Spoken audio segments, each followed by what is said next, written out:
తుఫాన్ హెచ్చరికల నేపథ్యంలో అధికారులు అందుబాటులో ఉంటూ తీర ప్రాంతాల్లో, లోతట్టు ప్రాంతాల్లో ప్రజలను అప్రమత్తం చేయాలని కోవూరు ఎమ్మెల్యే వేమిరెడ్డి ప్రశాంత్ రెడ్డి కోరారు. సోమశిల జలాశయం నుంచి పెన్నా నదిలోనికి దాదాపు 1,00,000 క్యూసెక్కుల నీరు విడుదల చేస్తున్న సందర్భంగా ఆమె ఇందుకూరుపేట మండలం నిడముసిలి గ్రామం వద్ద పెన్నా నది పొర్లుకట్ట పటిష్టతను పరిశీలించారు. వర్షం పడుతున్నా లెక్క చేయకుండా గ్రామస్తులతో కలిసి ఖాళీ నడకన పెన్నా పొర్లుకట్ట వద్దకు చేరుకున్నారు. 2021లో పొర్లుకట్టకు గండిపడి నిడముసిలి, కుర్తిపాలెం, గంగపట్నం, రాముడిపాలెం, ముదువర్తిపాలెం గ్రామాలు జల దిగ్బంధనంలో చిక్కుకుని ప్రజలు అష్టకష్టాలు పడ్డ సంఘటనలను స్థానికులు ఆమెకు వివరించారు. నెల్లూరు జిల్లా ఇందుకూరుపేట మండలం నిడముసిలి పంచాయతీరాజ్ కాలనీ వద్ద పెన్నా పొర్లుకట్టలు పరిశీలించిన ఎమ్మెల్యే వేమిరెడ్డి ప్రశాంత్ రెడ్డి మరియు యువ నాయకుడు దువ్వూరు కళ్యాణ్ రెడ్డి, కోడూరు కమలాకర్ రెడ్డి, గ్రామ నాయకులు, గ్రామ ప్రజలు వారి వారి విన్నపాలను నోటీసు పత్రం ద్వారా ఎమ్మెల్యేకి అందజేయడం జరిగింది. వారి సమస్యలను అత్యంత త్వరగా తీరుస్తామని చెప్పడం జరిగింది. ప్రజలు వేటకి వెళ్లకూడదని, మత్స్యకారులు వేట నిషేధం చేయాలని ఎమ్మెల్యే ప్రశాంత్ రెడ్డి అన్నారు. దేవుడి దయ వల్ల జలాశయాలైతే నిండిపోయి ఉన్నాయి. సోమశిల జలాశయం నిండుంది. దానివల్ల ఆల్రెడీ 1,00,000 క్యూసెక్ నీళ్లు వదలడం జరిగింది. గతంలో ఇది 2.5 లక్ష అలా వదిలినప్పుడు ఇక్కడ ఫస్ట్ ముదువర్తి పాలెం దగ్గర ఉన్న ఈ పెన్నా నది పొర్లుకట్లకు గండిపడి ఊర్ల మీదకి వచ్చి జనం చాలా ఇబ్బంది పడడం జరిగింది. అటువంటివి పునరావృతం కాకుండా ఈ రాజీవ్ కాలనీ కానీ ఇక్కడ ఉన్నటివన్నీ చాలా దెబ్బతిన్నాయి అప్పట్లో.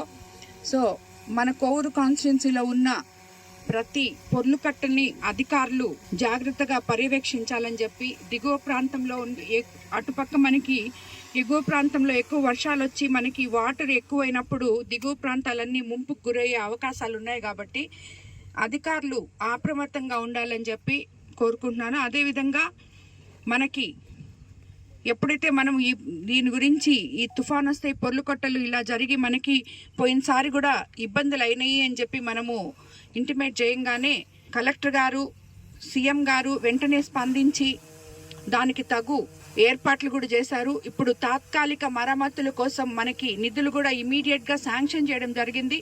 ఆల్రెడీ కొన్ని దగ్గరలో పనులు మొదలు పెట్టాం. మిగతా దగ్గరలో కూడా పనులు మొదలుపెట్టి పొర్లుకట్టలు పటిష్టత కోసం ప్రయత్నం చేస్తాం. అదేవిధంగా ఇరిగేషన్ అధికారులతో మాట్లాడి ఒక్క పొర్లుకట్టలు మాత్రమే కాదు, రైతులకు కూడా ఎక్కడ ఇబ్బందులు లేకుండా రైతులకు అండగా ఉంటామని చెప్పి కూడా చెప్తున్నాం. అదేవిధంగా రాబోయే రోజుల్లో మనకి తుఫాన్ వచ్చే ప్రాబ్లం ఉంది కాబట్టి తుఫాన్ షెల్టర్స్ అన్నీ రెడీ చేసుకోవాలని చెప్పి అన్ని వేళలా ప్రజలకు అధికారులు అందుబాటులో ఉండాలని టోల్ ఫ్రీ నంబర్లు కూడా వాళ్ళకి ఇవ్వాలని చెప్పి కూడా కోరుకుంటున్నాము. అదేవిధంగా ఈ లోతట్టు ప్రాంత ప్రజలు, మత్స్యకార సోదరులు వేటకి వెళ్ళొద్దు అని చెప్పినప్పుడు తప్పకుండా జాగ్రత్తలు పాటించాలి. ఎవరు కూడా అటువైపు వెళ్లకుండా జాగ్రత్తగా ఉండాలని చెప్పి కూడా కోరుకుంటున్నాను. నిత్య కృషి వలుడు, పేదల పాలిట పెన్నిది, బడుగు బలహీన వర్గాల ఆశాజ్యోతి, రాజకీయాల్లో మకుటం లేని మహారాజు, మాజీ మంత్రివర్యులు, మాజీ పార్లమెంట్ సభ్యులు శ్రీ ఆదాల ప్రభాకర్ రెడ్డి గారికి జన్మదిన శుభాకాంక్షలు. ఆదాల ప్రభాకర్ రెడ్డి అంటేనే ఓ బ్రాండ్. ఆదాల శత్రువుకైనా చిరునవ్వుతో సమాధానం చెప్పగలిగిన నిరంతర కృషివలుడు. ఆయన మరెన్నో జన్మదినాలు జరుపుకోవాలని కోరుకుంటూ ఆదాలకు ఆ దేవదేవుడు ఆయురారోగ్యాలు ప్రసాదించాలని ఆశిస్తూ ఇట్లు నెల్లూరు జిల్లా ఆదాల ప్రభాకర్ రెడ్డి అభిమానులు.